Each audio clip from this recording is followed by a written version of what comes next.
How long is this gonna take? So much for taking care of me.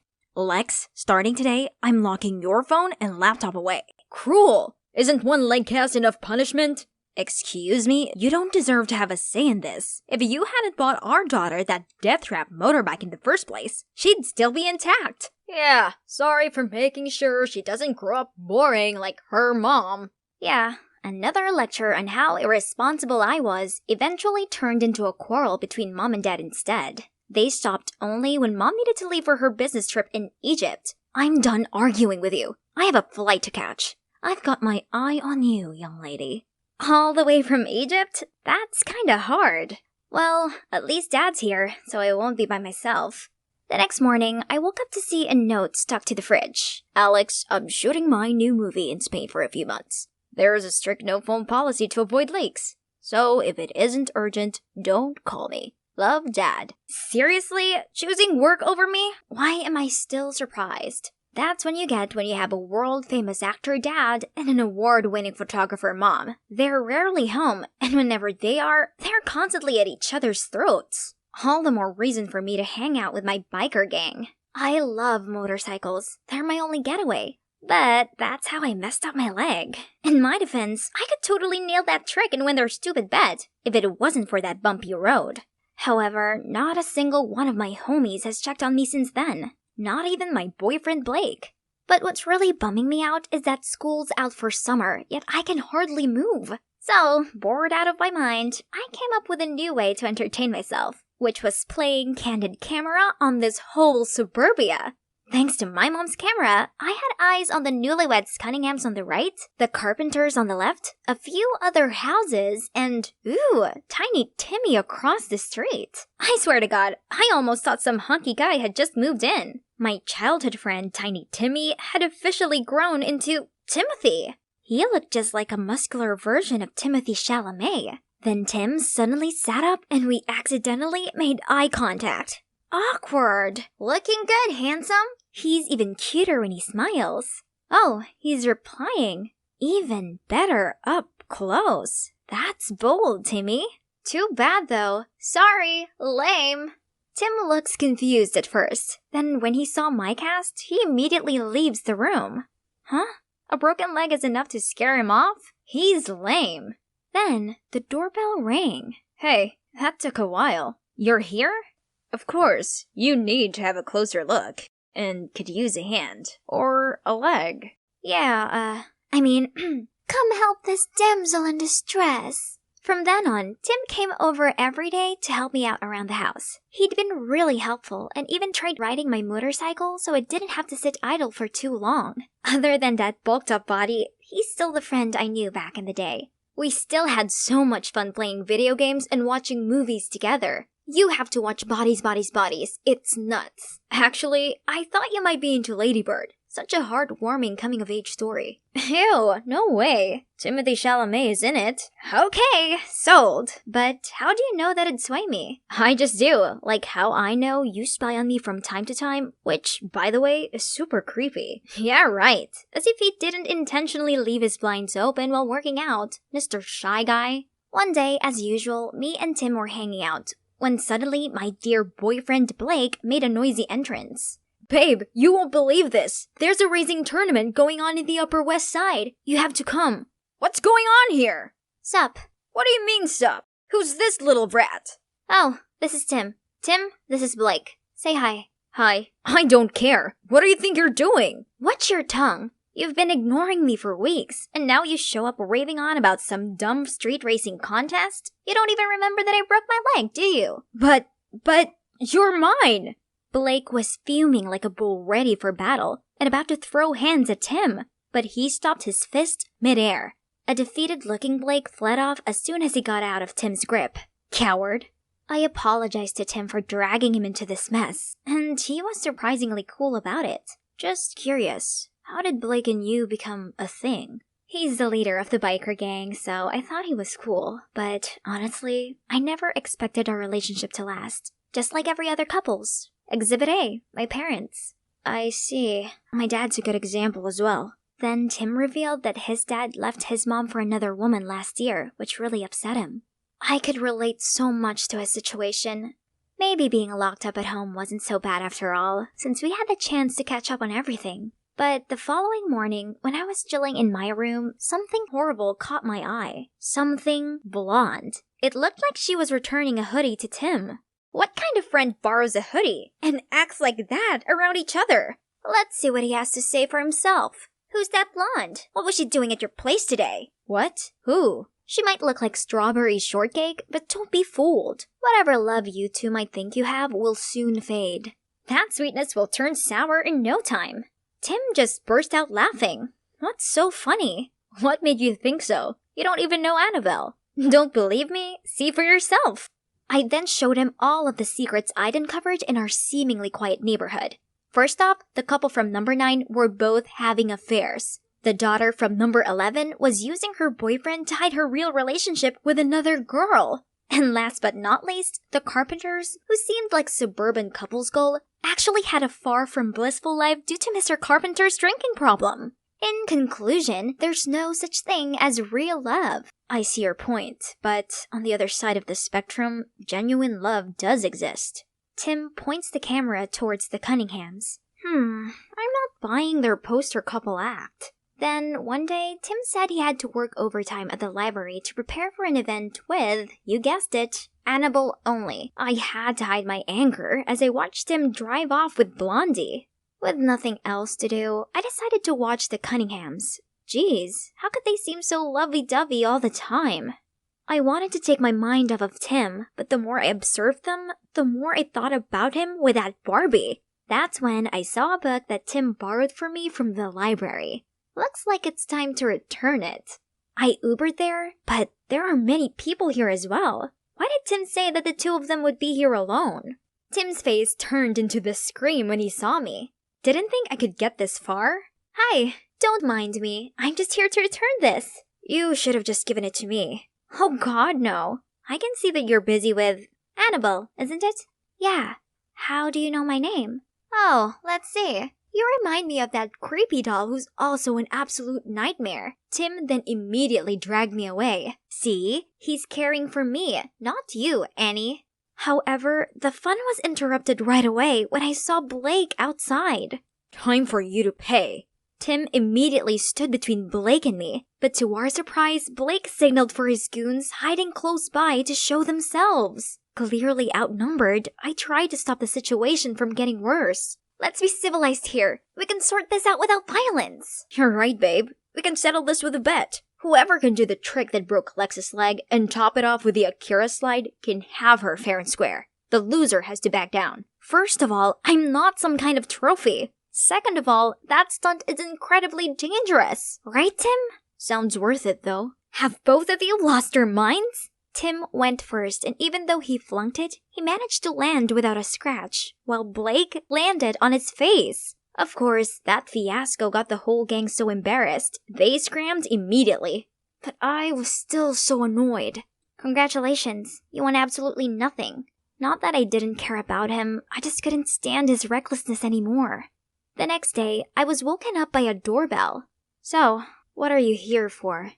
Sorry about last night, but if you stayed longer, I could have told you that I did what I did because I like you. Romantic styles. I don't even remember since when, but I do remember how sad I was when we stopped hanging out. Believe it or not, I started working out just to impress you. Whoa, what? Tim explained that nothing was going on between Annabelle and him. They were simply co-workers. And he made up that whole thing about being alone with her at the library to see my reaction. What do you say? I can make you believe in love. Tim, don't be ridiculous. Love isn't anything like the movies. It's merely a temporary chemical reaction in your brain that makes you think you're really feeling it. Come on, just give it a chance. No, look at my parents, your father, all the families in this neighborhood. If you ask me, your feelings for me right now will fade, just like mine with Blake. I'm sorry for wasting your time. I thought I was special enough for you to take a leap of faith. Now I know how wrong I was. He then left without another word. When Tim closed his blinds, honestly, I felt a sting in my chest. This is for the best, right? I can't deny the uneasiness I felt without Tim. It's not that I didn't want us to make up. I just didn't know how. Seeing how happy and smiley he was with her, my uneasy feeling only grew bigger. Is this what they call love? No. It's not real. Happy-looking families are not actually happy, and the Cunninghams are just good at faking it. What's that I'm hearing? Are they fighting? I saw the husband suddenly punch the wall with rage, then push the wife. I no longer had eyes on them, but could hear a huge commotion over there. What on earth is going on? Panicked, I called the cops right away. Wait a second, that means their happy marriage really was fake. I excitedly limped across the street to tell Tim about my discovery, then dragged him over to the Cunninghams' front lawn. However, when the cops arrived, both of them answered the door perfectly fine. Turns out they already knew about my spying, and were so annoyed by it, they decided to pull a prank on me.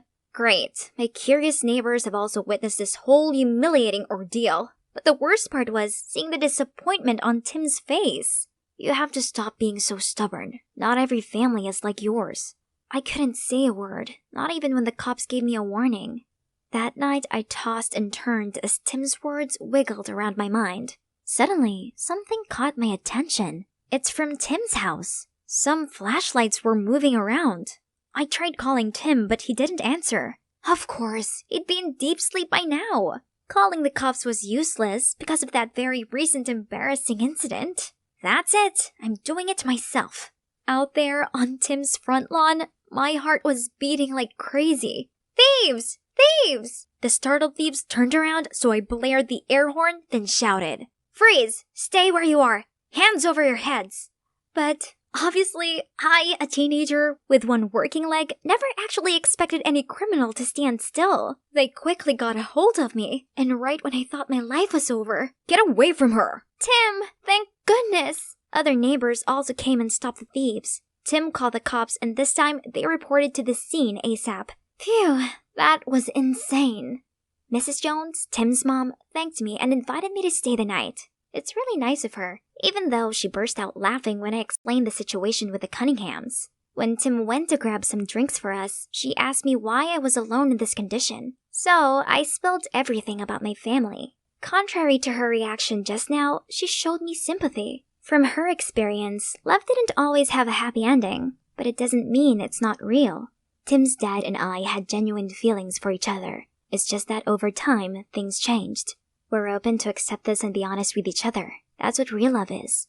I wouldn't change a thing, and I would still fall crazily in love with him, despite knowing we would eventually break up. Because that's how I got Tim, the second real love of my life. Her words hit different. Maybe I'd given love a bad name. You're right, love is not at fault, and Tim is so lucky to have a loving mom like you. Meanwhile, my parents don't just hate each other, they put it all on me too. Bet you, even tonight's incident won't make them care. I see where you're coming from, but why don't you just give it a try? Their reactions might surprise you.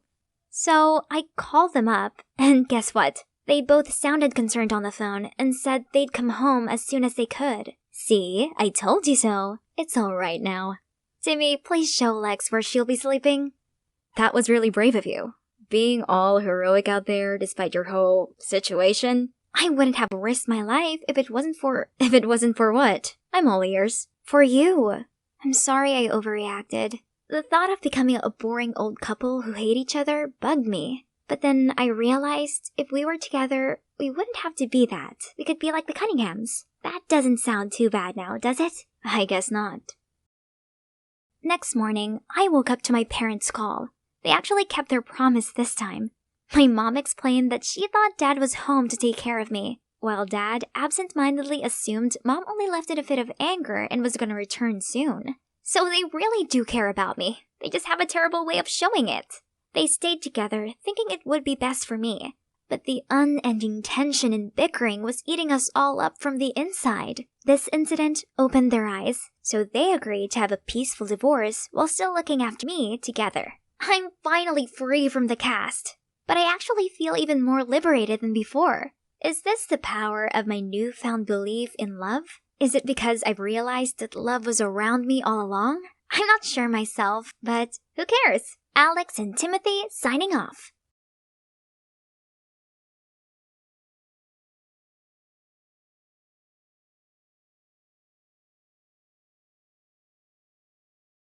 I was at a bustling party, waiting for the one who would decide whether I'd won my cousin's bet or not. Forget your dumb ex. $50 if you get the number of the next guy walking through that door. Oh, here comes my target.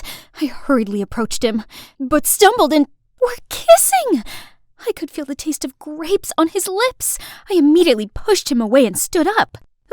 Phone number, please. The guy looked confused, but still handed me a note. All done. Time to flee the scene.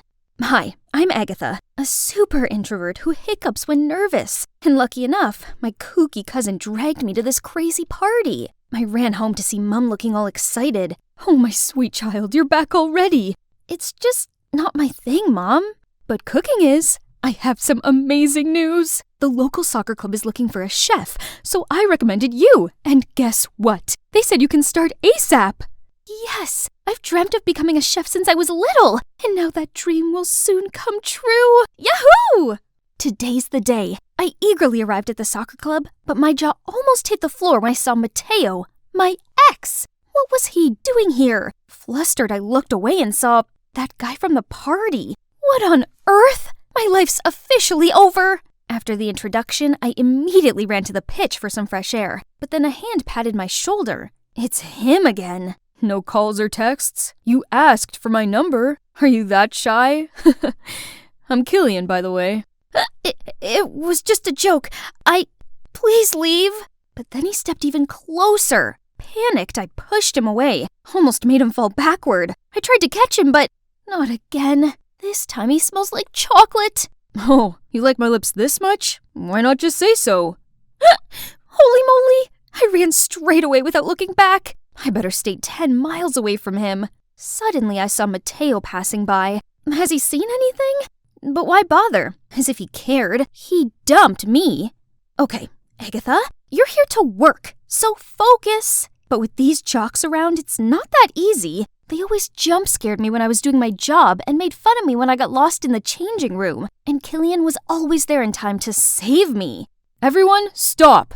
Close your eyes. Then he threw a super stinky, sweaty towel at my face. Ew. Plus, that jerk is the pickiest eater on this planet. He's constantly complaining about my food and demanded I cook him something else. There you go. I'm cutting on starch to build muscles. I'll get rid of the pasta. Oops, I forgot. I'm lactose intolerant. Okay, no cheese. Poor little chicken. I can't eat that. So, are you allergic to the plate too? Meanwhile, other team members were way easier, especially Mateo. We used to date, so I knew his taste pretty well. I gave you some extra pork, your favorite. I don't like pork. I hate pigs. Just then, Killian jumped in. You should focus on me instead. We can discuss my meals privately. Before I could say anything, he already handed me a note. Me and him alone? That's weird. But learning his eating habit would help my job, right?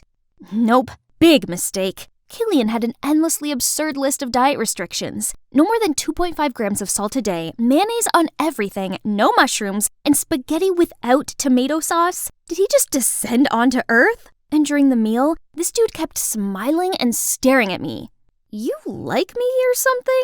You have a veggie on your teeth. Dude! Oh gosh! I immediately ran to the restroom, but Killian caught up with me, holding a ball of wool. Is this yours? I looked down to see a wool thread coming out of my dress's hemline. Oh gosh, I wish the ground just swallowed me whole right now. Surprisingly, Killian put his jacket on me. That was cool. Just then he caught me drooling over him, so I immediately pretended to play with my phone. Just want to beat level 9,674 in Candy Crush. Strangely, over the next few days, Mateo started being nice to me. Too nice. Your cooking is top-notch as always. Tomorrow, can you make me those delicious vegetable fritters we used to have together? He still remembered that? Boy, he made my heart race. I sprinted to the kitchen and put on music to calm down. Soon I found myself singing and dancing to my jam. I promise that you'll never find another like me. Hee hee! Ooh, ooh, ooh, ooh! Mamma mia! How long had he been there? Flustered, I burnt myself. Killian rushed over and held my hand. You okay? You can't even handle yourself? Then he insisted on finishing my work and even prepared us a dish. His broad back. Isn't he quite a charmer when he cooks?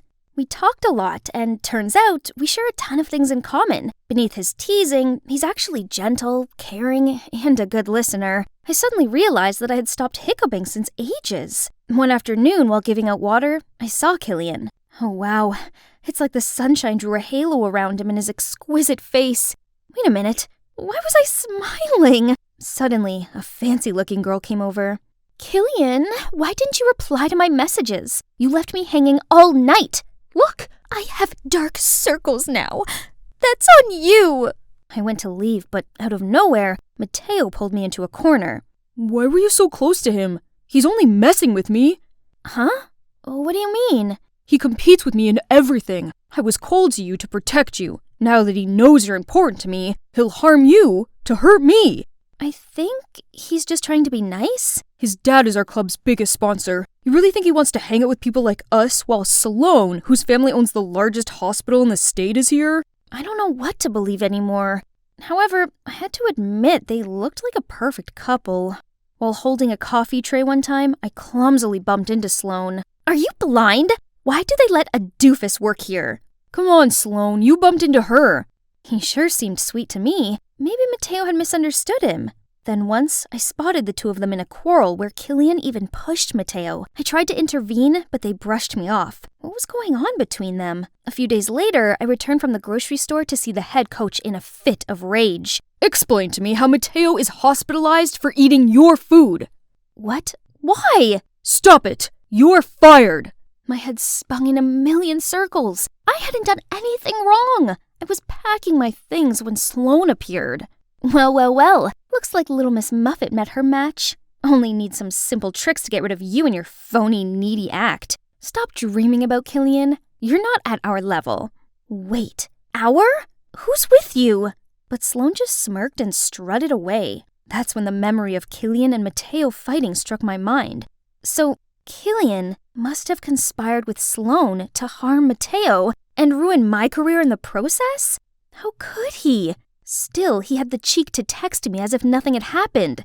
Dummy, Agatha. You should have listened to Mateo from the start and stayed away from Killian. I visited Mateo in the hospital, but he coldly shooed me away. It was exactly like the day he dumped me. Today is the city's championship final, and to be honest, I didn't really know why I was here. I looked around for Mateo, but couldn't find him. He might still be sick, so we had to skip this match. On the field, Killian seemed distracted and off his game. What's wrong with him today? Killian, my dear. The lady sitting next to me looked nervous and kept fidgeting. I spoke to her and figured out she was Killian's mom. She told me the shocking news. His little sister was missing. He was blackmailed into making their team lose or he'd never see his sister again. Killian faced the goal, but he didn't kick. Instead, he passed to another player who then scored the goal. The spectators cheered in triumph, while other players celebrated the goal with Killian. Blood seemed to have drained from his face. As predicted, the threats kept coming. I couldn't just sit and pray, so I asked Killian's mom for more clues. She played me the recording of her daughter. I strained my ears to listen and heard a noise. Peekaboo, peekaboo. I know that sound. It's Mateo's parrot. Ma'am, I know who's behind this. It's Mateo. What? I can excuse fake food poisoning, but how dare he harm my Killian? Say it again, Sloan. He asked me to fake the medical paper, and I figured it would also kick you out, so I agreed. But what about Killian's sister? That was nothing to do with me, I swear. We rushed to Mateo's house. It took him forever to open the door. Mateo, are you okay now? I have thought a lot about us, and realized how important you are to me, and I don't want to lose you again. Mateo, could you? Oh, please, look at yourself. I just dated you for fun. You truly think I like you? And no more pork for me, please. Do you seriously think I'd want you back after the despicable things you did to me and Killian? Killian? Props to that freak for coming at me for telling the truth. So pathetic of him to go for my leftovers. It's you, dummy. Then he blurted out how he cooked up this entire scheme to ruin Killian's career out of the jealousy which was triggered when he visited him in the hospital and told him not to worry about missing the match as they've had a new strategy to cover his absence and the team would perform well anyway. I'm not a pawn that can easily be kicked out. You wish. You are Pathetic. Right then, Sloane appeared with the little girl. Let's go. There's no time. Where are you going, Agatha? Admit it. You're still smitten with me. Sorry, the old Agatha can't come to the phone right now. Why? Oh, 'cause she's dead. After that, we rushed to the stadium. There, I shouted out Killian's name and raised his sister's hands. He seemed surprised to see us, then nodded and smiled. Afterwards, he played like a pro and led his team to victory. He was even awarded Player of the Match. It's an honor to receive this title, and I want to shout out to someone important. Without her, this wouldn't have happened. Agatha, thank you so much. Countless cameras turned to me. Then he rushed over to drag me to a corner where I told him everything. I know Mateo's a jerk, but I didn't expect him to be that bad. But no worries. Let's see how he likes being permanently banned from the soccer club. Agatha, I want to tell you that I found something just as important as soccer. You. He then grabbed my face and pressed his lips against mine. Finally, we had a legit kiss, and it was magical. How's it possible that I've never set foot in a place this close to me before? It's kind of dark and eerie. If only it was covered in flowers, then it'd totally be a Disney castle. Oh, someone's here. I went to say hi, but she didn't seem very welcoming. Stay away from this spooky place before it sucks the life out of you, young girl. So that means you're not working here anymore? The maid just shook her head before she hurried off. Here comes my chance! Hey guys, Jocasta here.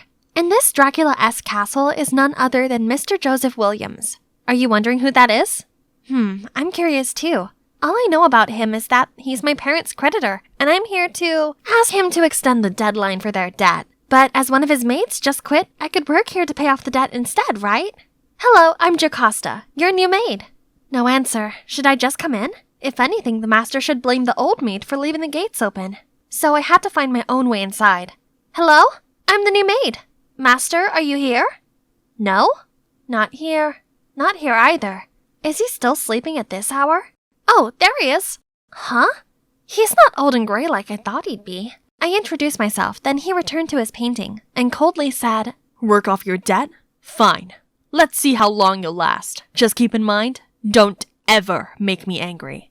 Oh, master, you're worrying over nothing. I wouldn't even care about you. But turns out he wasn't worrying over nothing. He's actually infuriatingly difficult. The curtains must remain drawn during nighttime. There must be absolutely no noise at all, and his bedroom is strictly forbidden. Who gave you permission to sit there? Oops, I forgot. I must keep a distance of 10 feet from him at all times, even during meals. Phew, finally it's time to rest. Though I've been working here for a couple of days, I'm still not used to Master Joseph's ridiculous rules. Huh? What's that staring at me? Ah! Rat! There's a rat! Help! What on earth are you shrieking about at this hour? You dare to disturb my sleep? Master, save me! There it is! It's coming! He stood bravely like a warrior, ready to fight the beast. Look at his broad shoulders, his hair, his chiseled face, and his every movement is so smooth. That hideous rat was finally running scared. What a relief! You're making a fuss over nothing. Move to another room tomorrow. This one is too shabby. Looking closely, my fastidious master looks kinda handsome, doesn't he? Well, living here isn't so bad now that I've got the hang of his rules. Bring me a cup of tea. Yes, master. Here you go. Pass it to me. Huh? Are we off social distancing now? I excitedly handed him the cup of tea, but he missed it and tea spilled all over him. Clumsy dummy! Can't you look at what you're doing? I hurriedly wiped the stain on his clothes and apologized profusely, but he roared again. Stop! How dare you come this close to me? Get out! Jeez, his temperament changed like the seasons. Hot, cold. Whatever. I'll just go home then. Indeed, no place like home. Oh, how comfy. I told Judy, my bestie, about my week working in the castle. Interested? Wanna come with me someday? No chance. Haven't you seen anything unusual there? Then Judy said rumor had it that a mad scientist once lived there, and werewolves too, as horrible howls could be heard during a full moon. You have to be careful. There's a reason why no one goes there. Oh no, it's today. Wolves howling under the moon? Never mind, Judy is just being childish. Who still believes in such fiction? Definitely not me. So, Ta-da! I'm back again. Honestly, I need this job. I can't let him fire me, even if I have to cling to his leg and beg, but where is he? Should I opened the door to see him lying there, surrounded by dull paintings, while tools scattered everywhere. What happened? I tried lifting him, nudged him. Still, he wouldn't come around. Then suddenly, his eyes opened.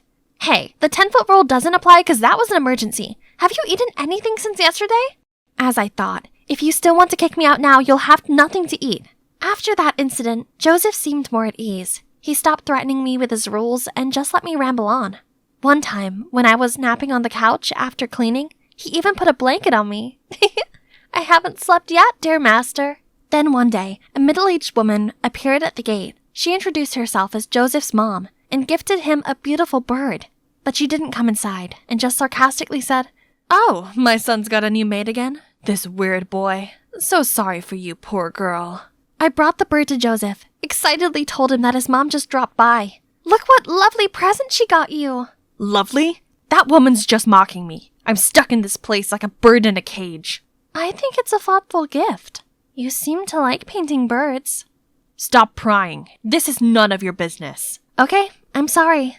But it's your own choice to isolate yourself from the outside world. Come with me. I have something special to show you. Oh, this place is still as gorgeous as the first time I came here. Looks like Joseph is mesmerized too. See? The world is beautiful. You just need to look. We were walking along the blooming flower path. Then suddenly, "He's coming! The wolf! Wolf!" Then all the gardeners immediately scrammed in panic. What have I done to you, you morons?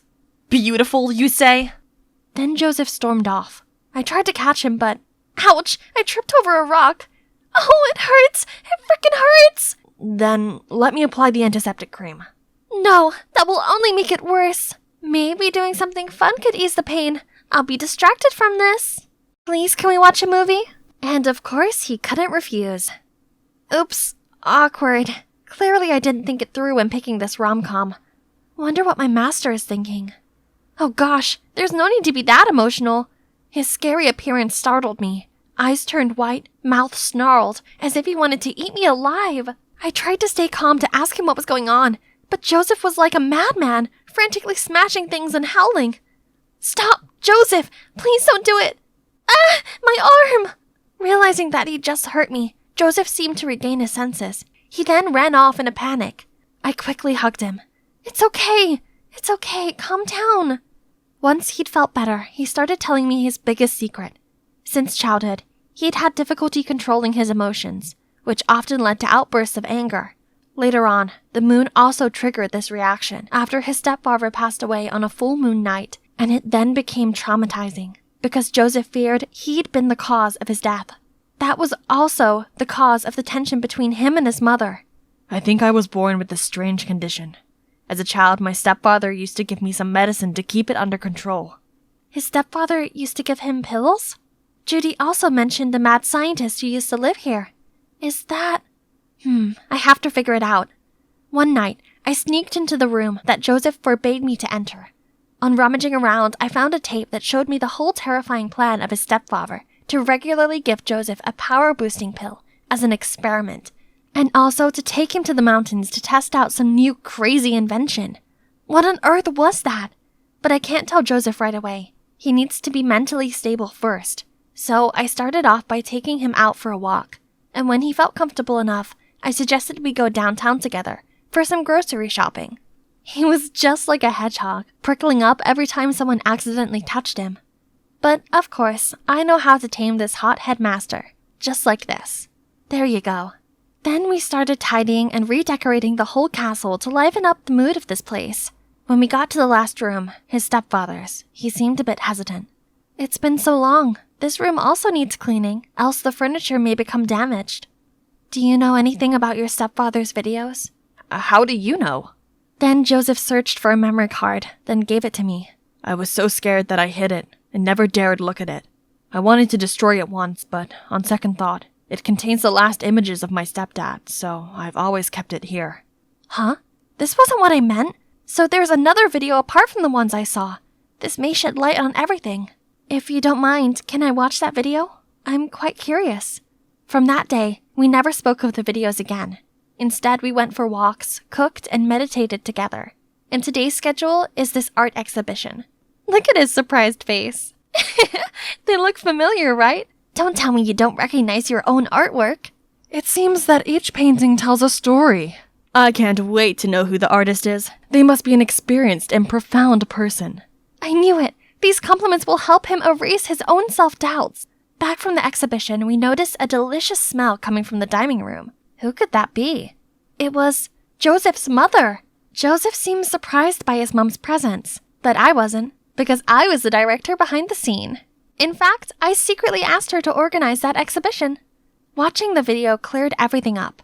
On that moonlit night, the mad scientist took Joseph to the mountains to test the effects of a super power-boosting concoction. But when he saw Joseph reacting abnormally, he panicked and ran away. So the accident happened. It wasn't Joseph's fault. He was, in fact, a victim. I told Joseph's mom the truth beforehand, which led to this touching reconciliation. Now that things were clear as day, they have untied the knot in their hearts. His mother decided to move here to help him overcome his trauma of the moon with me. Oh, he also told me about the time he dropped a teacup on purpose as an excuse to push me away so that I'd be safe. How sweet and caring he is. Oh shoot, who left this curtain open? I hurried over to close it when suddenly a hand gently touched mine. Before you came, I really never thought I'd ever have the courage to face moonlight. But Jocasta, with you by my side now, anything feels possible.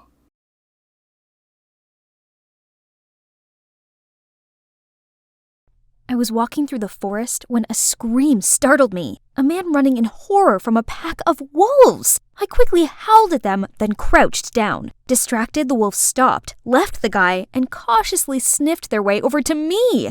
Hey girl, run away! Shush! After deciding I was no threat, they wagged their tails and started licking my face. Aren't you scared? Not at all. People often misunderstand wolves. This isn't Little Red Riding Hood. They're not actually grandma eaters. Come and make new friends, buddy. Hi, my name's Winona, an 18-year-old Native American living on the Blackfeet Reservation with my mom. And I'm about to tell you the craziest story of my life. After the wolves left, I helped the guy find a place to clean his wound and told him more about the wolves. So you're a Blackfoot born and bred? It's my first time meeting a Native American. How about you? What brings you here, city boy? I'm actually a pianist wandering here for inspiration. Have you found it yet? Or did you almost lose yourself just then? Inspiration's hard to find, especially when you're a theater pianist. What? A theater pianist. I work at Winter Garden. In New York? Wow, it's my dream to be a Broadway musical actress.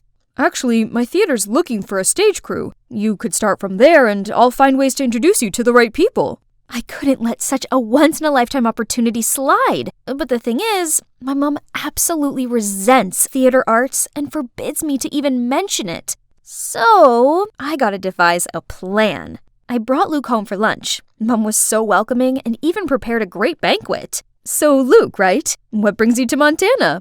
I'm doing a research paper for school. I'm in college. Oh, so you're around the same age as Winona. She's recently finished high school. I know, and if it wasn't for Winona, I'd be dead by now. So I was thinking, if it's okay with you, I'd like to invite her to college with me. That's nice of you. But what are you studying? Hotel management. Mom, I thought I could give it a try too. But honey, you said you wanted to take a gap year. I just didn't want to try college alone. But now I've met Luke, it'll be different. Mrs. Ryder, I promise I'll take good care of her. Mom smiled, then nodded. Yes! Mission accomplished! Oh man, look at how crazy the streets of New York are. Thankfully, Luke arranged a small place just a few blocks away from the theater for me. And the following day, he landed me a staff member job to get me used to the theater scene first. It's not easy, especially working for a grumpy director with a zillion demands. Hey, you!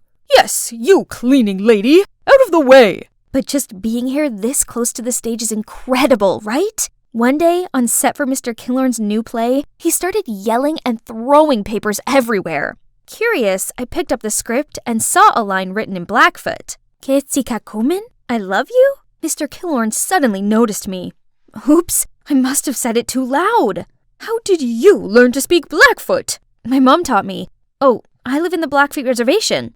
Interesting. You know what? You're cast for the leading role in this play. Go and meet Jade, the coach here at the theater studio. She'll instruct you further. I froze on the spot and couldn't believe what had just happened until Luke appeared, bowed to the director, and pulled me out of there. Am I finally living my dream now?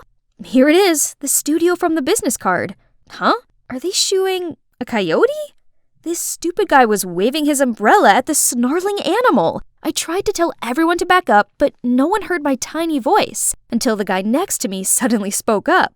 Everyone, back up! Thank God people finally listened. I slowly advanced to the coyote, knelt, and offered my hand to him. When he seemed to trust me enough, I gently stroked his head and calmed him down. Just then, Mr. Killorn's assistant appeared and took the coyote in. Turned out, he's Mr. Killorn's pet. Who keeps a wild creature as a pet in this stuffy, urban space? You okay? You hurt anywhere? I'm fine. The poor little coyote looked terrified. You know a lot about animals, don't you? I grew up with them, yeah. In Blackfoot mythology, coyotes are guardian spirits. Well, you sure were a guardian spirit right then. I was still so touched by his words, but then Luke suddenly appeared. Winona, I just heard about what happened. You okay? What are you doing here? The guy, who was friendly just a second ago, now seemed cautious and just walked away while Luke glared at him. I'm fine. You should stay away from him. Luke doesn't seem to like that guy. Something weird is going on between these two. I went and met Jade, our coach. She told me about the role and introduced me to Nathan, my actor partner, which happened to be the guy I just met. I couldn't help but grin and offered my hand to Nathan, but he just ignored me and turned to the script. Hello? Am I just a stranger danger now? We then tried the opening act, but since it was my first time being on a turntable, I took the wrong step and fell over. Nathan! I was blushing when he suddenly glanced at Luke and dropped me, almost kissing the floor. Right then, a girl barged in. Is everything ready for my set? You're late again, Stella. And actually, you and Winona are both gonna practice and we'll see who's right for the role. Winona who? As if this nobody can stroll in and try to steal my role. How snobby. She's lucky this nobody doesn't want to make a scene on her first day. During the break, I questioned Luke more on Stella. Stella is super talented. She's marvelous at dancing, singing, and acting. No surprise though, because she's been training since she was little. That's exactly why we should just give her the role already. A waste of time dealing with amateurs. That was so rude. So much for ever thinking he was friendly. In the following weeks, I finally got a better grasp of my character. The female lead was a gentle, down-to-earth Blackfoot woman. Easy peasy. I just need to pretend to be my mom. Only, my on-scene love interest Nathan was making things difficult. On stage, he refused to make eye contact with me, but he didn't have this trouble when he was up there with Stella. Every day I had lunch with Luke while Nathan and Stella were giggling in another corner, acting as if they were the most powerful couple here. Are they really in love? Oh, Winona, please. Why should you care? After lunch, I ignored Stella's glaring eyes and focused on being Nathan's lover on stage. What kind of singing is that? Give me a break already. That's enough, Stella. Actually, I just informed Mr. Killorn over lunch that Winona's getting the role. Ha! Very funny. No, it's not a joke. Look at your performance recently, Stella. It's rather disappointing. Winona, keep up the good work. Stella looked like she'd had the blood sucked out of her. I excitedly beamed at Luke, but strangely he looked concerned and ran after Stella. Does he have feelings for her? See that? Why hasn't he just confessed his feelings for Stella already and stopped this unrequited love tragedy? Isn't it because you and Stella are together? And that's also why you're so half-hearted whenever you're on set with me? It's not like that. I just couldn't control myself every time our eyes met. What did he mean by that? Congrats anyways. I always knew you deserved this role. He's right. I'd really worked super hard for this. I'm so close to achieving my dream now. The next day, I rushed into the first official rehearsal and acted my heart out in front of Mr. Killorn and the whole crew. I was dancing away to Luke's sentimental track when the door slammed open. It was Mom! I can't believe you lied to me and came here to do these foolish antics. Oh no. Mr. Killorn turned pale while Jade gasped upon seeing Mum. I tried to tell Mum to let me finish the scene, but... Fine, be this way. Until you come to your senses, you're not my daughter anymore. Mum then stormed out of there. Mr. Killorn told everyone to take a break and also left. I stormed over to Luke and asked if he told my mom the truth, but right when he was stammering, Mr. Killorn came between us. I didn't know you had to lie to your mum to get here. Yeah, sadly. She knows about my acting dream, but she has always been so negative about it.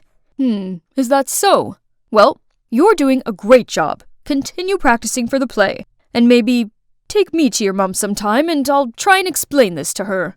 Encouraged by the director's feedback, the next day I confidently acted my part. Yet Jade seemed dissatisfied and criticized my movements, saying they were too rigid. Winona, I'm giving the role to Stella. You need more training. What? I'm not some toy you can throw back and forth.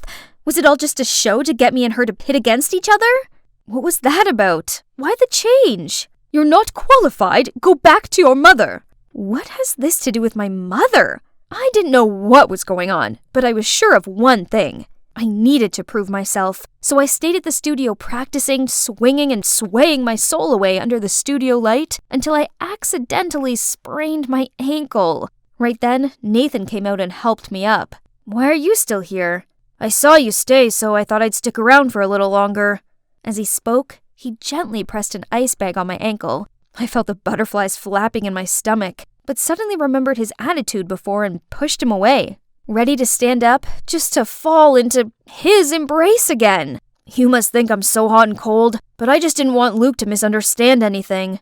What do you mean? We're just friends. And what's up with you and Luke? Then he told me how he and Stella were the best of friends back at acting school until Luke appeared. Luke was instantly attracted to Stella and asked Nathan to set them up. Nathan, of course, happily agreed. However, the next day Stella suddenly expressed her feelings for Nathan right in front of Luke. Luke didn't take it too well and thought I was messing with him. He's resented me ever since. So, you and Stella are just friends? We are. Stella might appear childish, but she's good-natured. She's dealing with a lot inside. I've just been watching over her. But right now, she's gonna have to learn to stand on her own since I think I've met my guardian spirit. His guardian spirit? We were so close, I swear we were almost kissing. But I quickly pulled away, saying I gotta go practice. The final rehearsal is my only chance to get my role back now. I showed up just as a substitute today, but when everybody was ready to rehearse, the only person missing was Stella. No one seemed able to contact her, and the director was growing impatient. Jade had no other choice but to push me onto the stage. Luke didn't seem too happy with this replacement, and suddenly played the piano much faster than expected.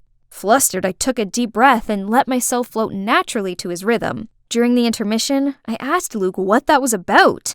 Drop it, Winona. I already knew. You got in here all thanks to your director dad, yet you fooled me with your little story. It's you who forced Stella away from her chosen role. Who's my dad? Mr. Killorn? Right then I was called for the next act. Still puzzled by what Luke said, I couldn't focus on my part with Nathan. Suddenly I heard Nathan scream my name and leapt to push me to the side. I fell on the floor and saw the massive chandelier land on Nathan. Everybody rushed to check on us, and among the crowd came, Mom? We were all waiting for the doctor to check on Nathan when Luke suddenly spoke out. I'm sorry for what I said, but Jade told me Mr. Killorn is your dad, and you guys forced Stella to drop her role. Mr. Killorn and I both gave Mom astounded eyes. Winona's my daughter? That's right, Andrew. But don't worry, as soon as Nathan's recovered, I'll bring Winona back home and will not bother you and Jade again. No, you've got it all wrong. Why didn't you tell me about our daughter? Jade said if I told you, she would harm Winona. Wait, does this have anything to do with the accident? 'Cause right before the act, I saw Jade talking to a crew member who set up the stage for Nathan and Winona. I'll get this looked into at once. So, this play about Andrew and a Blackfoot woman falling in love? Is it about you and Mom? Mr. Killorn didn't reply, but looked at Mom tenderly, and she burst out crying. Right then, the doctor came out, saying we could visit Nathan. Luke quickly pulled me aside, leaving the adults there. How are you feeling? Any discomfort? You're not mad at me anymore? Yeah, sorry for being a jerk. It's alright, dude. Go find Stella before she leaves. She said she was sick of being thrown around. She's taking a leave to reassess a few things. But why me? Aren't you? We're just friends. How many times do I have to tell you? Luke didn't even wait for Nathan to finish and rushed out of there.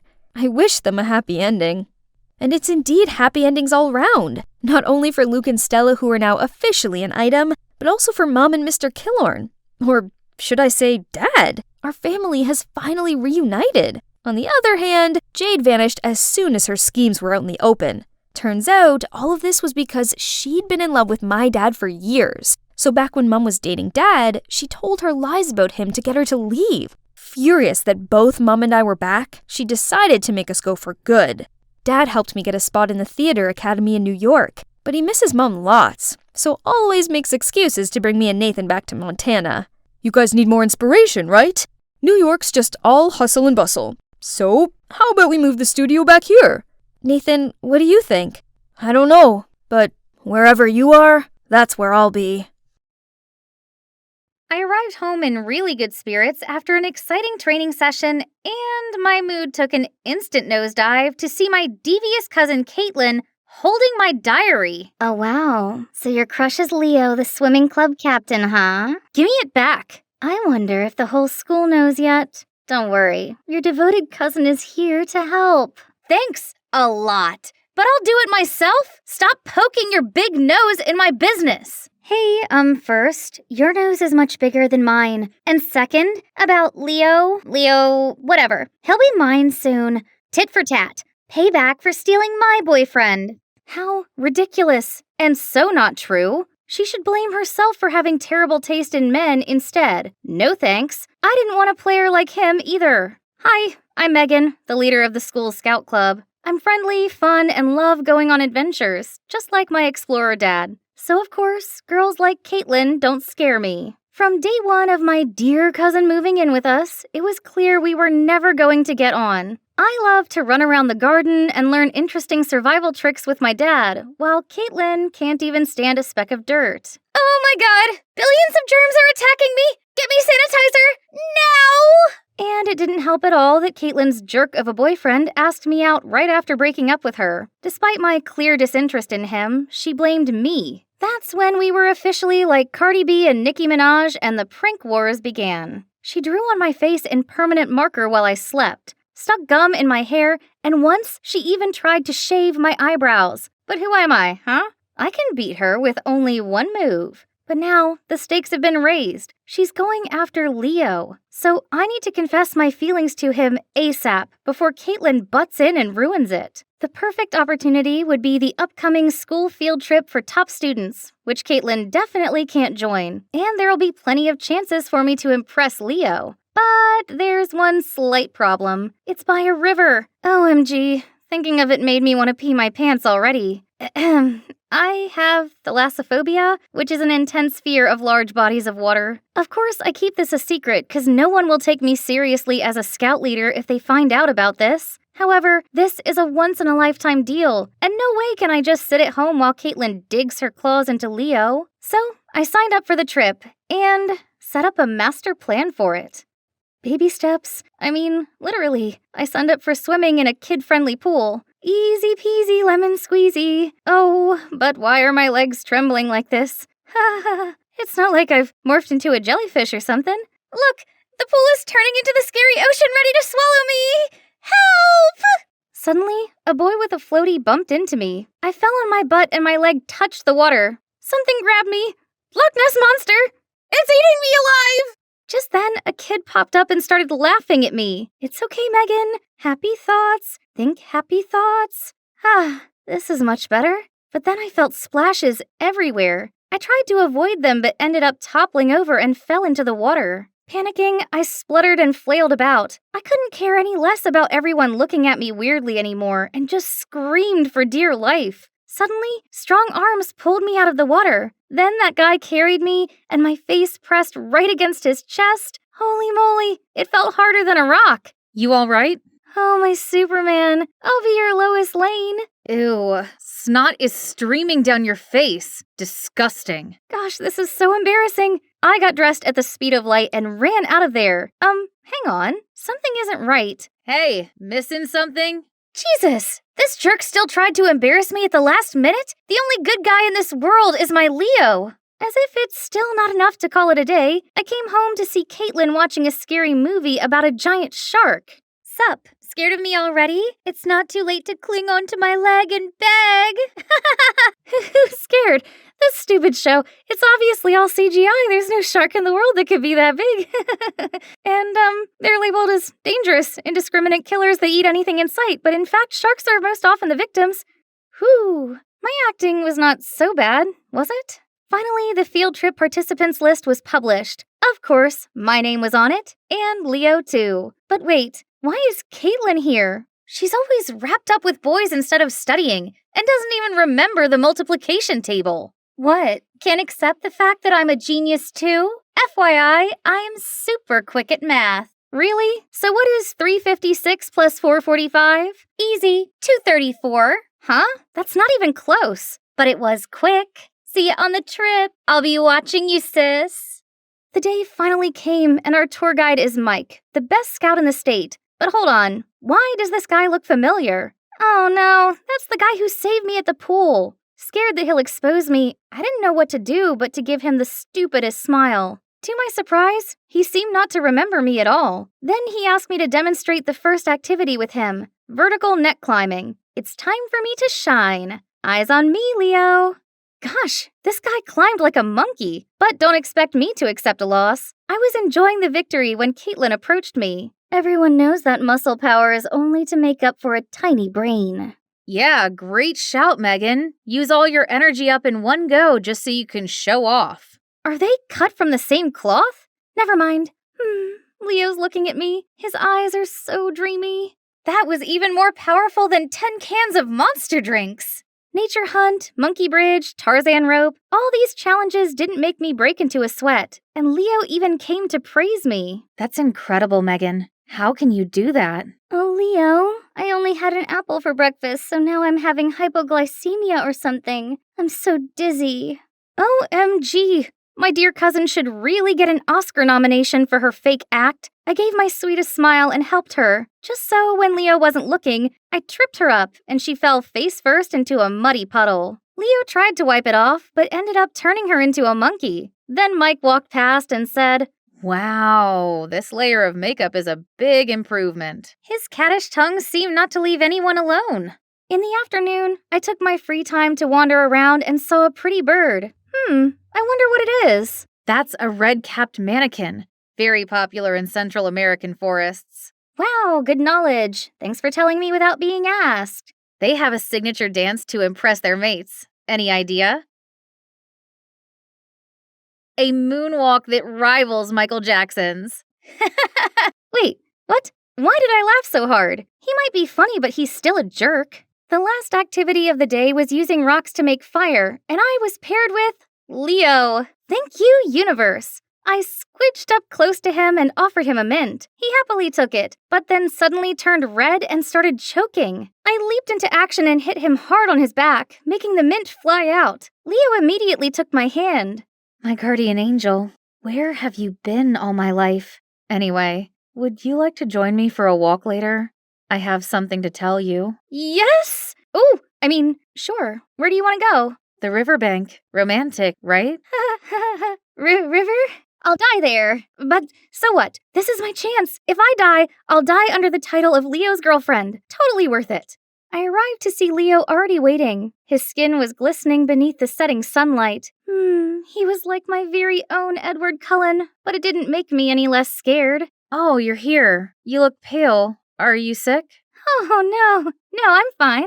Great. Let's get on the boat to enjoy the view. I closed my eyes tightly and squeezed Leo's hand. Then Leo kept talking, but I couldn't hear anything until... Megan, I've admired you for so long. Will you be my girlfriend? I turned into the ripest tomato, but managed to blurt out, I'd love to. Gotcha! Gosh, why is Caitlin here? I was still in shock when Leo jumped out of the boat and high-fived Caitlin? Then they kissed? Surprise! Now you know how it feels to have your dream guy stolen away. No! Please, I can't stand it. The water is scaring me. Just enjoy the view, Megan. Where's that fierce girl gone? Your mom told me that you have thalassophobia, but I didn't expect it to be so real. Don't worry, I'll show this to the whole school so they'll come rescue you. Good luck, cousin. Leo and Caitlin walked off holding hands. I stayed as still as I could in the unsteady boat. The world was spinning around me, but I couldn't do anything but cry. Time went by like a decade had passed. Then I felt a pat on my shoulder. Mike stretched out his hand, then swooped me up in his arms and carried me to the lawn nearby. But how did you find me? I saw the video Caitlin just posted, then immediately went to look for you along the riverbank. Is that so? How embarrassing. He kept silent for a while, then said, You might not know this, but I used to be freaked out by heights. My acrophobia is better now, but still. No way! You nailed the climbing challenge earlier. If you want to overcome your fear, then you have to find a way to face it. Be courageous. Don't let it become a weakness for others to laugh at. Then he gave me the sweetest smile, and right at that moment, he looked kinda different to me, more attractive. That night, I shut myself away in my tent while the others gathered around the bonfire. I wasn't ready to face anyone just yet, and my mind was too restless to sleep. The next morning came the boat race. When I arrived, all judging eyes were on me. I was nervous, but soon plucked up my courage and spoke out. Hi, everyone. I'm Megan, and I have thalassophobia. So I can't complete this challenge. I'm embarrassed. Not about my phobia, but about letting myself live in fear of it. I love being a scout leader with all my heart, so I'll try to beat this. Fear is not your enemy, it is your motivation. Then I walked off to cheering and clapping. Back at the tent, I saw Mike waiting for me. That's the spirit. You're really brave and have the qualities of a true adventurer. Even when you're not in the game, you've already won the special prize in my heart. Everything went smoothly after the field trip. Even Caitlin stopped bothering me. She must be busy being lovey-dovey with her new love. Until one day, I saw her arrive home sobbing. What happened? That jerk Leo, he cheated on me with 3 girls at the same time. Excuse me? Why is my life so miserable? I know I can never outsmart you or be as brave, as confident as you, but do I not deserve at least one nice thing? I didn't know Caitlin had this self-deprecating side. Suddenly, I felt sorry for her. She is my cousin after all. Don't cry. I'll help you teach him a lesson. Really? Megan, I'm sorry for letting my jealousy turn me into a monster. Are we good? The next day at school, we stepped into the hallway and heard a horrified scream. It was Leo with his locker full of cockroaches. He freaked out so much that his friend had to catch him before he fell over. Oh, Leo, I am just warming up. I gathered my classmates and showed them the extra special gift I'd prepared for him. Hello, everyone. This time on Name a Cockroach After Your Ex, we have here a gentleman named Leo Whittemore. Happy Valentine's Day, everyone! Everyone burst out laughing and Leo literally fainted. And now he's known as Leo the Roach. Actually, this was all Mike's idea, so we can both retaliate against Leo and donate to the Cry Me a Cockroach Wildlife Fund. And back to me. To make things right, I decided to go back to where I started. I realized nothing is impossible when you believe in yourself, and when you have a perfect companion to give you the gentle nudge you need. Hi, I'm Kaylee from Washington. I might dress like a boy, but I'm actually the girliest girl you could ever meet. Before I continue, please like and subscribe.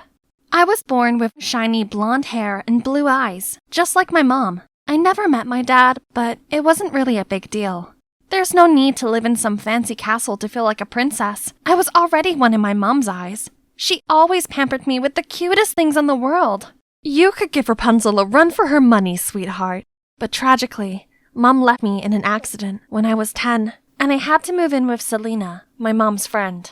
She lived in a mansion where there was so many people dressed just like her. As soon as they saw me, they started to ooh and ah at me. What a porcelain doll! Bet she'll win any beauty pageants. She's just too lovely to be real. Shh, Miss Sanchez here doesn't like anyone who's prettier than her daughter. Yeah, she's been in a foul mood ever since the master left for his mistress. I only caught a bit of what they said before Selena dragged me into a corner.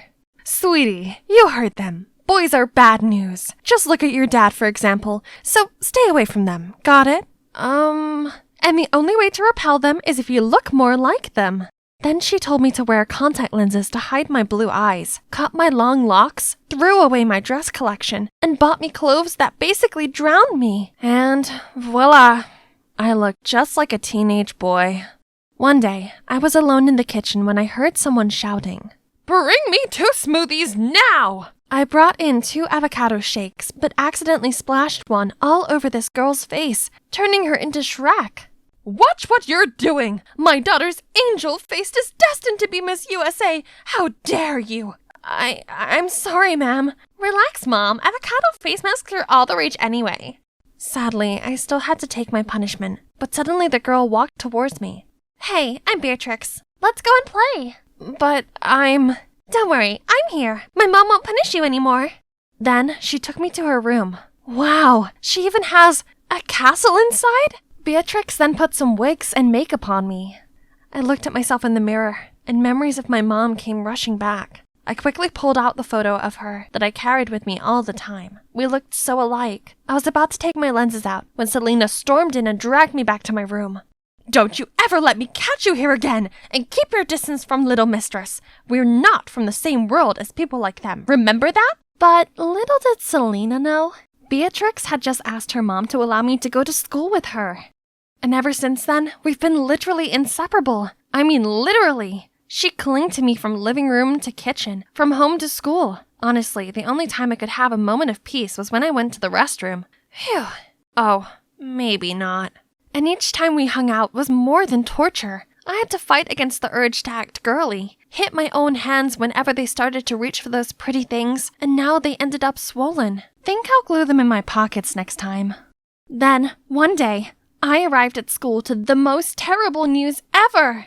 Kaylee, one of our female rugby players, got injured, so I put you on the team. What on earth? I don't even know what rugby is. Here's Austin, your rugby coach. If you need anything, he's your guy. You know him? He might be handsome, but something about him screams bad news. People call him Awful Austin. You better watch out.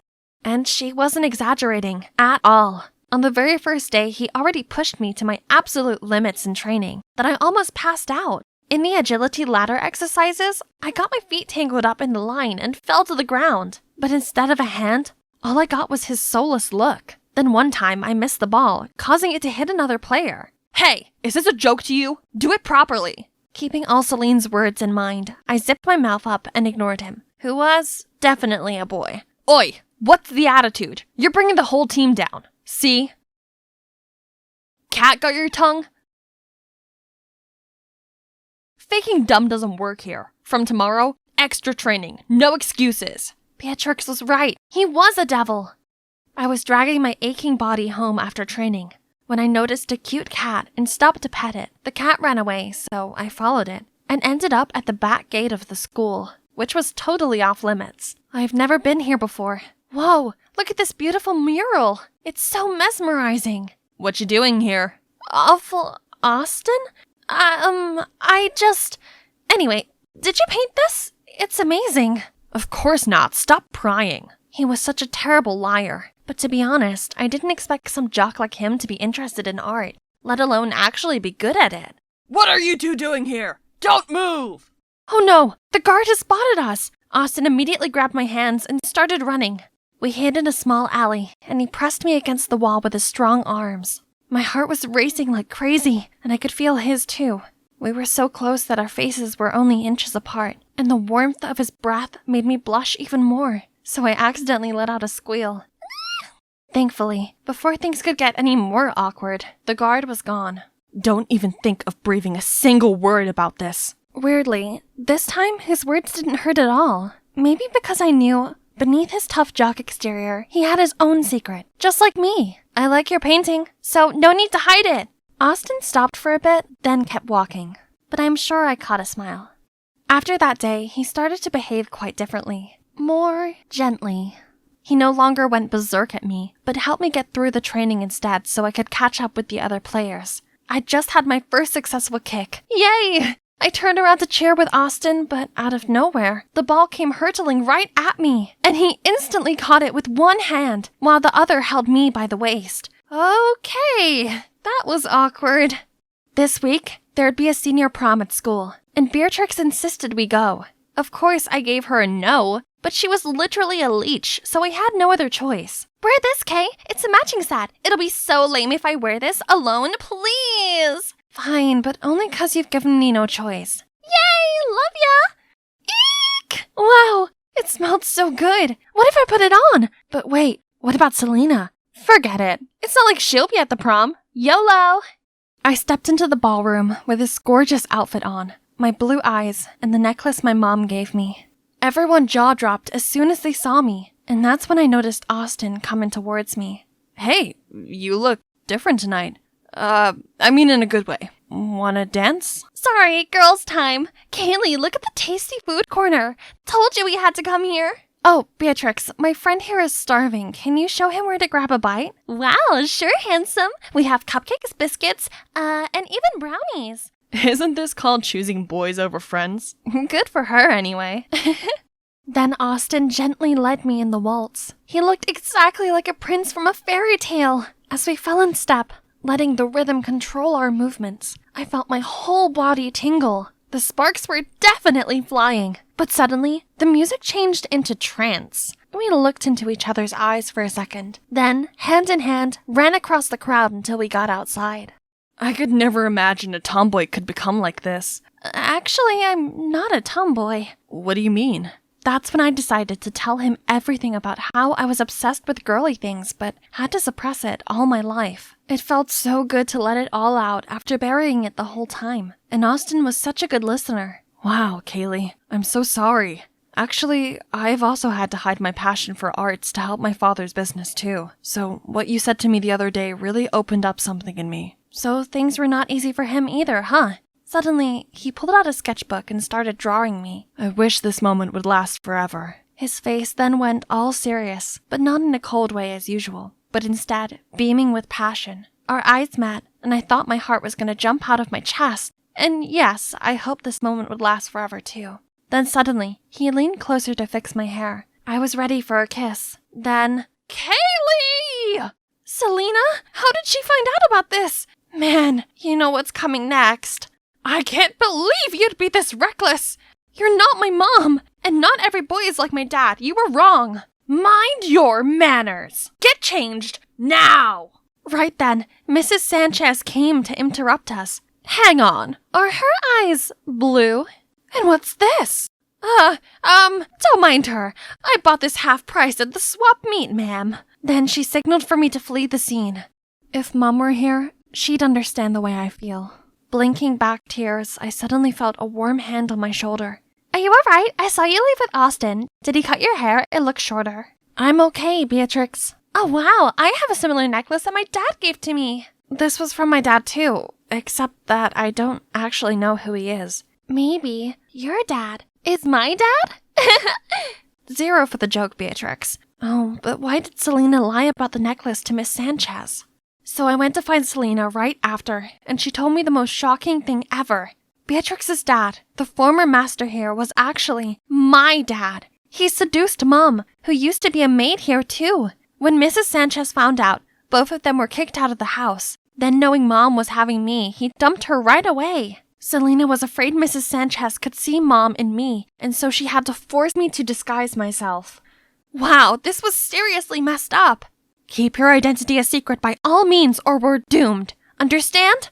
I was in complete shock, but I knew I had to be more careful from then on. For the whole week after, Mrs. Sanchez seemed to be in a good mood. One day, she even asked me to go shopping with her.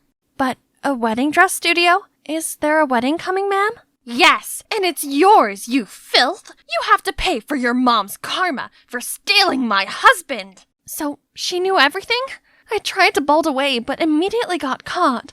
Then she took me to this luxurious house, and guess who I met? Kaylee, what are you doing here? Austin? What? What do you want? I was still bewildered when a man pushed a boy in a wheelchair into the living room. Hi, Mr. Fisher. About our arrangement. This is the bride here. She and Ivan here will make the perfect couple. Hope you like this gift as my thanks for your favor. My blessings for the marriage and your family. Dad, what is she talking about? Ivan will get married to this girl. I've already settled everything so that Ivan can have a bright future without worrying about anything. Excuse me? I've had to put aside my art dream to enroll in business school, as you wished, and now you want to control my brother's life too? I object to this marriage, because I love her! Then he pulled me away, leaving Mr. Fisher frozen in shock. Kaylee, I'm so sorry you had to meet my dad in such an awful way. I promise to never let anyone treat you like this again. No worries. I have to thank you instead. Your words really woke up the courage in me. Austin offered to help me talk things out, but it's time for me to fight for my own good. I came back home to see Mrs. Sanchez flying into a rage. How dare you bring your face back into this house? You cruel woman! I will not marry someone else just to pay off your debt! Right at that moment, Selena walked in, and she literally turned into a bull. How dare you do that to my child? I had to stop her from lunging towards Mrs. Sanchez. So how about what you all have done to me? Do you know what I've been through all these years? Her mom stole my husband, and you just expect me to put it aside? Then she collapsed and burst into tears. Suddenly, I felt bad for her. I'm sorry for everything that happened to you, but it doesn't mean you have to punish yourself with it, or grant yourself the right to dictate others like that. She owes you nothing, and you have no right to control others' lives. Right after that, Selena and I packed our stuff and left the house. Walking through that door, we felt more free than ever before. After all that drama, it took us some time to get our lives back on track. From all the money Selena had saved working as a maid, she was able to open her own bakery and take back control of our lives. And so do I. Finally, I'm back to my princess style. But after all those craziest things happened, something never changed. Oh my god, we're half-sisters! Yay! My mom said she felt so guilty about what happened, but asked me to keep it a secret. Oops. And about that guy, you ask? He worked things out with his dad, and guess what? He's in art school now. Okay, now tilt your head to the right. Yeah, like that. Gosh, that dress makes you look like a fairy princess. Who dare to make a princess stay still like a statue for more than 1 hour? Huh? The charming artist? Shh, it's almost done. I beg your pardon. It's the country's fair day today, or as I like to call it, my winning day. See that huge plushie over there? It's about to become mine. Ready, set, and yes! Bullseye! I excitedly took the bear when it suddenly got yanked away by this crazy bull. Hey, I won that bear fair and square. But I saw it first. Now hand it over, Hobbit. Hobbit? I yanked the bear from him, but it ended up ripping in half. His girlfriend burst into tears, and now I'm like a red rag to him. He rushed towards me, and before I could even think straight, my fist took over. How many times have I told you, Angie? A girl doesn't just raise her fist and cause trouble like that. It was self-defense. He was gonna hit me, Mom. I'm done with this. Like father, like daughter. Why are you even bringing him up? He left us years ago, so let him stay out of our lives. Even thinking about him made my blood boil. I turned to the window, avoiding the look I knew my mom was giving me. When we got home, we found the door open. Something wasn't right. I quickly ran into the house and saw black shadows standing in our living room. Who are you people? What are you doing in my house? All hail our new leader. The lights suddenly came back on, and I saw them all bow to me? Angelina, I've been looking forward to meeting you. I'm Nick Mason, Mr. Bruno's right-hand man. My dad sent you here? From this day on, you will become our new leader of the X organization, on his behalf. You gotta be kidding me! For so many years, he hasn't cared about whether we live or die, and now he suddenly wants me to take over? And look at you all. This organization seems no good. Please don't misunderstand us. X organization was founded by your father to help the local people and fight for justice. But things took a horrible turn, so I'm afraid he's gone to jail for a little while. He's in jail? Oh, my head! Fighting for justice? That's why he's in jail now? Your father put the safety of the seaport local first. In doing so, he fell into the enemy's trap. You will understand him better if you accept his wish and become our leader. As much as I hate to admit it, I missed my dad. He once promised that he would skip his work and hang out with me on my birthday, but then he just disappeared without a word and has been quiet for the past 6 years. Until now. Darling, I have something for you. She gave me some old letters and a plushie bear, which I'd begged my dad to buy for me. She'd hid it from me the whole time, as she was mad at my dad for always risking his life for things that weren't any of his business. It turned out that my dad had still cared about me, even without me knowing. Mom, I've made up my mind. I hope you'll support me. So, my mom and I had a long journey to the seaport of the city where my dad's X organization was secretly operating. We walked into the market, then stopped at a large fish shop. How on earth does an organization have their secret base in such a crowded place? The most dangerous place is the safest one. Remember that. I remembered my dad used to say this to me when I was a kid too. This must be his crazy idea. Nick led me into a room at the back of the store and introduced this as the organization's base. So this is where my dad used to work, and he'd still kept the same old hat all these years? Let's get to work. There's been a lot of theft going on in town lately. Every night, the thieves break into stores and steal everything they can. People are panicking right now, so we need to solve this as soon as possible. Isn't this the police's responsibility? If they were capable, we wouldn't have to get involved. That's why your father maintains this organization. Now you need to settle in a bit. I've arranged your accommodation and enrolled you in a local school. Remember, your identity is top secret. For the next few days, at 5 a.m. every morning, Uncle Nick got me up and took me to the port to tell me more about the thieves. However, he just joined the fish auction the whole morning instead of actually doing anything serious. So I went somewhere else and pretended to talk to the fishmongers about the burglaries in town. At that moment, a guy in a cap that covered his face bumped into me. Hey dude, nice bracelet, but ever taught to apologize? Hey, take it easy. You're making a scene. Okay, maybe I should just behave like a normal schoolgirl here. Having to get up so early in the morning to go to the port also made me too exhausted to study anything. One morning I was falling asleep at my usual place when some noise woke me up. A group of gangsters was teasing a boy? Dude, I'm trying to catch some shut-eye over here. Shut up, loser. Uh-oh, they were messing with the wrong person. I grabbed a nearby mop and made some fancy moves that took them all down, then dragged the flabbergasted nerd out of there. He wasn't calm enough to run for his life. This little guy is Killian. Ever since that day, he kept following me and wouldn't shut up about how strong I was, saying things like, I could never imagine a small person like you having such crazy strength, or they all pick on me, but you, Angel, don't. Then, let's be friends. I have no peace when he's around. While I was trying to make some space for myself, a call suddenly came from Uncle Nick. One of the jewelry shops in the city just got burglarized. Can you help? What? Yeah, I'll head back to headquarters and set up a plan. You can count on me. I then hung up, and that's when I heard a ball hitting the floor. I turned around, and there was Killian, standing behind me, shocked to the core. He'd obviously heard the whole conversation. If you utter a word of this to anyone, you'll not wake to see another day. Do you hear me? I can help you. I know this town like the back of my hand. Okay, we can be friends, or associates, as long as you keep quiet. After school, Killian and I rushed to the crime scene. While wandering around, I spotted a shiny thing among the broken glass. It must have been from those thieves. But wait, I've seen this D symbol somewhere. I was about to pick it up when Killian grabbed my hand, shivering. Bro, it's her who attacked us back then. That gangster suddenly came at me. I tried to dodge him, but ended up toppling over backwards. Suddenly, a strong arm held me back and shielded me from the punch. Mamma mia! Who's this handsome hunk? I wrapped my arms around him and pulled out my inner damsel in distress. Oh, my hero! These jerks won't leave me alone! Please save me! I'm scared! Mess with my friend one more time and you're dead meat. Get lost!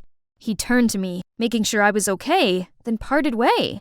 Through Killian, I found out his name is Frank, a senior at our school, and he's known for his cold and reserved demeanor.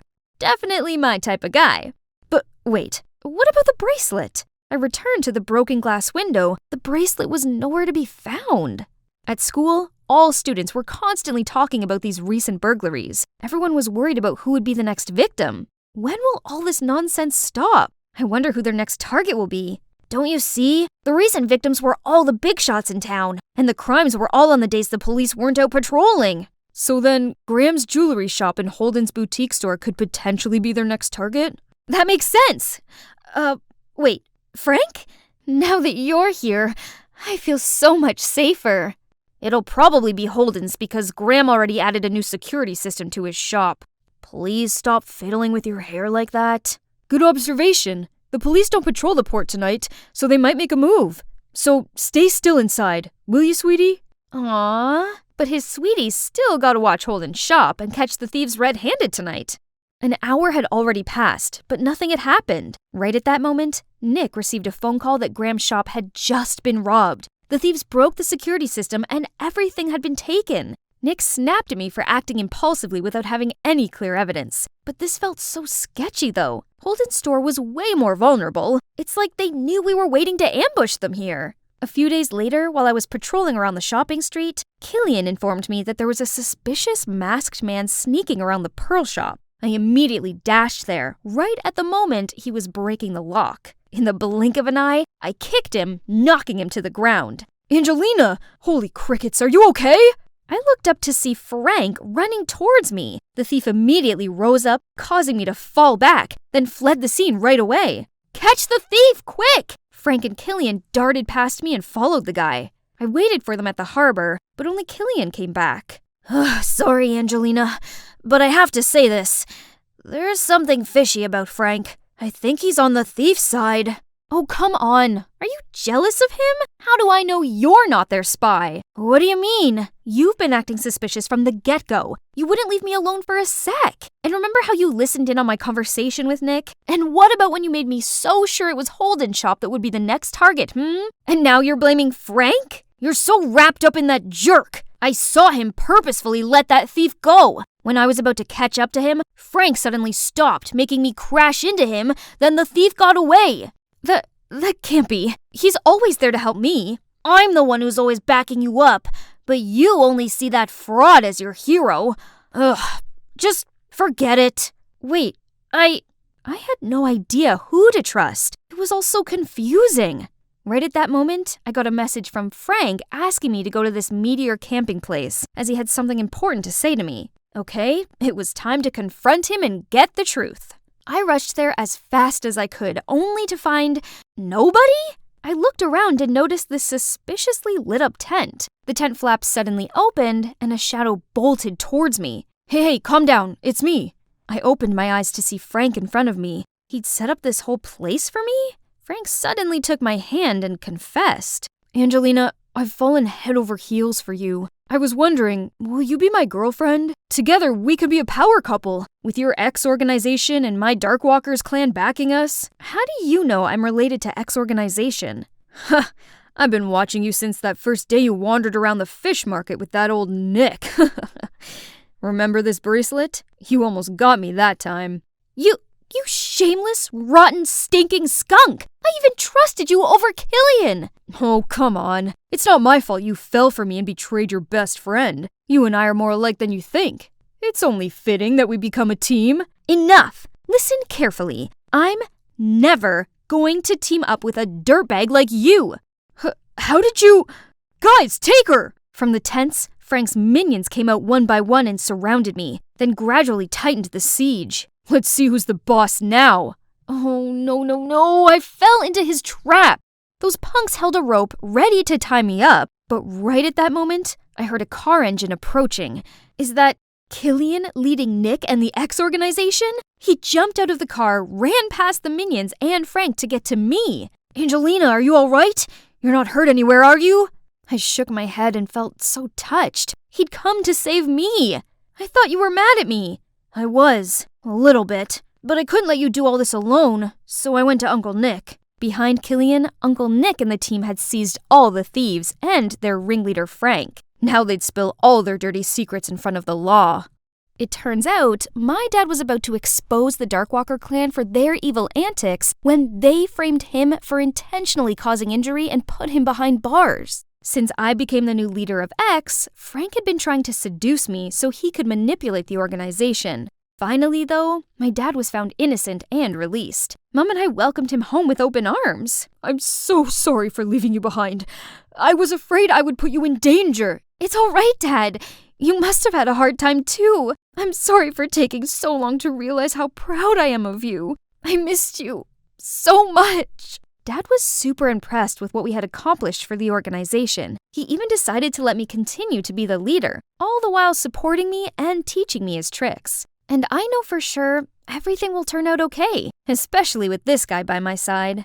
So, did I do a good job proving myself, Lady Boss? The vice leader position seems to suit me well. Hey guys, my name is Leah, a typical nerdy girl and a huge fan of Ace, the most talented, brilliant, incredible actor ever. But in the limelight, I transform into Aubrey Fern, the glamour star of the hottest movie right now. Follow me crush with the real-life Ace.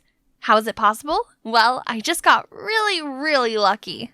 That day, I was walking home from college when I suddenly felt like someone was following me. This sketchy guy was definitely up to no good. So I changed my route through this stinky alley, trying to lose him. But he stayed relentless and chased after me. So, you've chosen death then. When he was 10 feet away, I picked up a trash can and dumped it on his head, grabbed a golf club nearby and started smashing non-stop. You creep! You messed with the wrong, innocent, helpless little girl! Stop! Who are you calling creep? I'm an artist manager from Moon Entertainment. Wait, Moon Entertainment? As in Ace's management label? Then why didn't you say so? Turns out his name was Grayson, and he's not here for my angelic voice or charismatic dance moves, but guess what? For my face. This guy must be a comedian. A few days ago, you used the celebrity twin filter on TikTok, and the result was Aubrey Fern, an actress under our management, correct? Yeah? Moon Entertainment actually created that filter. We were looking for someone who looks just like Aubrey to replace her. Okay, I must have hit his head too hard. I'd better get away from him quick. But he caught me right away and immediately teleported me to the company headquarters. Even the CEO himself came to welcome me. They were dead serious about me filling Aubrey's shoes. Heck, her whole identity. Apparently, the actress found showbiz too stressful and decided to quit. But she was one of the top faces of the company, so they couldn't just let her disappear. Out of nowhere, the door swung open and entered Ace! He rushed towards me, genuinely concerned, and gently dabbed my nose dry with his own sleeve. So, this is who I'll be dating? Looking forward to that. What? Dating? That's right, Leah. I've just released a statement of Ace and Aubrey dating. People are going wild. As the new Aubrey, you'll get a once-in-a-lifetime chance to be Ace's girlfriend. Just for show, of course. But who knows? He seems into you. I think I just hit the jackpot. Aubrey 2.0, here she comes. The next day, I arrived at a top beauty salon for a celebrity makeover. From the shine of my hair to the size of my pores, everything had to be flawless. And you wouldn't believe how many designer outfits and jewelry I got to try on. I looked like $1 million. Ace was gonna freak out the next time he saw me. You may look like Aubrey, but your personality needs some work. Jeez, who spat in your coffee this morning? Anyway, you better tidy up, 'cause I'm moving into your house. What? No way! You and your spiteful mouth should stay 10 feet away from me, or else I'll call security. Huh! Guess what, Miss Diva? It says right here in the contract that your manager, aka me, has to supervise you 24/7 so you don't spill anything confidential. You're bluffing. Am I, though? I stared at the contract, too stunned to speak. Why did I sign without reading it first? The guy's a nightmare. He even pretended to be an Italian exchange student and followed me to class. Weirdly, all the girls on campus were gushing over his fake accent. Sei un porco. I don't know what's more pathetic, his Italian accent or that you guys are actually swooning for that. Uh-oh, these girls did not know how to take a joke. Whoa, you guys wouldn't want to touch my face. My contract says it's worth, but before I could say another word, Grayson dragged me away like a rag doll. Other than that, life as Aubrey was amazing. I got to appear on loads of magazine covers, attended a bunch of exclusive events, and starred in the most anticipated rom-com of the year. And you know what the best part was? Ace was right by my side. Imagine being this close to your idol every day. You could just fall head over heels for him, literally. But no worries, people would still think that you're cute, as long as you know how to pose for the camera. One time, I heard Ace say that his ideal type is a girl with healthy, sun-kissed skin. So I figured I should give tanning a try. But when I arrived at the film set the next day, everyone laughed at me, saying I looked like a half-dried up squid. This was so humiliating. Bet Grayson had a blast making fun of me. But instead, he rushed to put his jacket over my head to cover me up. Why are you trying so hard for that narcissist? You look ridiculous. I think she looks kind of cute. Just needs a bit of blending. It's Ace! He's standing up for me. His handsome face suddenly came super close to mine. Care to go on a date with me tonight? Yes, 1,000,000 times yes. I immediately went home after work, scrubbed off the stupid tanning lotion, and got ready at lightning speed. We're meeting at this private restaurant on the 32nd floor of a luxurious building. And there Ace was, the brightest star amongst the city lights waiting for me. He was so gentle and sweet. We were having the best time. His dreamy eyes looked at me like he was about to say something. Something sweet, I can sense it. When flashlights came from nowhere, blinding us. Paparazzi? How did they get in here? Aubrey, is it really you in the picture? Ace, what does it feel like being cheated on? What are they talking about? Just then, a strong arm suddenly grabbed my waist and pulled me out of the crazy crowd. It was Grayson. I'd never felt happier seeing his grumpy face. We got into the van, and Grayson showed us his article of me kissing a random guy at a beach resort. What? This must have been photoshopped. We gotta clear this up. Ace didn't listen to my words. His face was twitching in anger. Do you have any idea how this affects my career? Me being cheated on? That's just pathetic. Pull over. I need to get out. I can't stand you right now. He slammed the door shut, then stormed off. I was speechless. I'd never seen this scary and mean side of him before. Don't mind him. He could be a real douchebag sometimes. I'll get you some ice cream, then we'll go home, okay? Grayson's words cheered me up. I'm honestly touched by this cold hands, warm heart kind of guy. Grayson tried his best to shield me from the public backlash, but it was all for nothing, as Moon Entertainment let false rumors spread like wildfire. Now Aubrey, aka me, was being badmouthed everywhere. A tramp? A bimbo? Some even said I was a stain in Ace's career. That's it. I couldn't do this anymore. I launched into the CEO's office ready to give him a piece of my mind, but he was just chilling with Ace. Leah, just the person I'm looking for. I'm about to make an announcement stating Aubrey is not the one in the picture, and you and Ace are still deeply in love. No thanks. I'm here to quit. This pressure is all too much. Now, calm down. Maybe a nice trip to the city of love will help you relax, right, Ace? Of course. Let staff fix this while we take a break and maybe get to know each other better. Come on, I'll drive you home. The last time we met, Ace went bonkers on me, and now he's being as nice as pie. Talk about Jekyll and Hyde. Suddenly, he stopped the car at the riverbank and turned to me. Leah, I was wrong to take it out on you. I've never faced high pressure like that before, and I lost my mind. And you know what? That night, I was about to speak from my heart. I love you, Leah. He pulled me in for a kiss. It was so out of the blue, I didn't even know what to think. But then he opened his eyes and looked at me. So in love, I couldn't help but give in. Baby, I can't wait to be with you in Paris. It was everything I'd ever wanted, right? That night, Moon Entertainment finally cleared up the rumor. That's not all. Pictures of Ace and I kissing were making the headlines. How did they get this picture? Those paparazzi are so sneaky. I was so perplexed and for some reason kept thinking about Grayson and how he would feel hearing this news. I came to the roof to see him sitting deep in thought. Hey, haven't you heard? They cleared up my scandal. Remember, that's not your scandal, Leah. Don't let Moon Entertainment manipulate your life. You don't trust them? Yeah, and I don't trust Ace either. It's got nothing to do with Ace. He's my boyfriend for real now. Plus, we're going to Paris for a romantic break. Grayson let out a solemn sigh. I guess he was just trying to protect me from the company. But he didn't need to protect me from Ace, right? He still went with us to Paris and lingered in the background with a stone-cold face. I was embracing this moment with Ace, and as we strolled together, a group of fangirls recognized him and flocked around us. One of them even held him back, crying like a lunatic. Ace, don't you miss me? You promised. What are you talking about? Leave me alone. He pushed the girl aside, then dashed out of the crowd. I tried to follow him, but a hand suddenly snatched mine. It was a girl burying her face under a mask and pair of sunglasses. She snuck a USB into my hand and said, Ace's darkest secrets are in here. You're scaring me. What do you want? The girl tried to reply, but Grayson cut in between us and pulled me away. We ran and ran under the sunlight of a spring day in Paris. Why was this single moment way more romantic than anything I had with Ace, my idol? Could it be that I have fallen for Grayson? Grayson took me back to the hotel, looking somber as he turned to leave. At that moment, I realized I didn't want to let him go. He was the only one who understood me and got me through this crazy double life, not Ace. Neither he nor his celebrity lifestyle suit me. Ace would be better off without me in the way of his stardom. Grayson had tried warning me many times. Maybe the girl in the mask knows something. I plugged the USB into my laptop and a video popped up on the screen.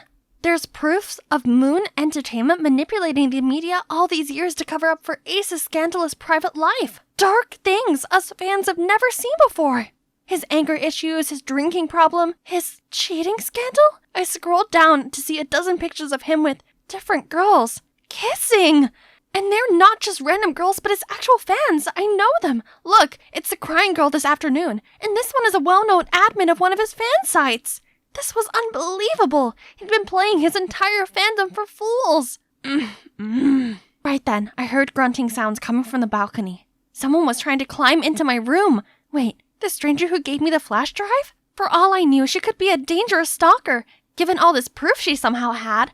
Panicked, I grabbed the USB, ran straight to Grayson's room, calling for help. His door opened just as the stalker reached us. He hit me behind his back and faced that crazy masked girl. Better not make another move or you'll be locked up in jail right this minute. The girl stopped, hands in the air. The moment we took off her disguise, I was shocked to the core.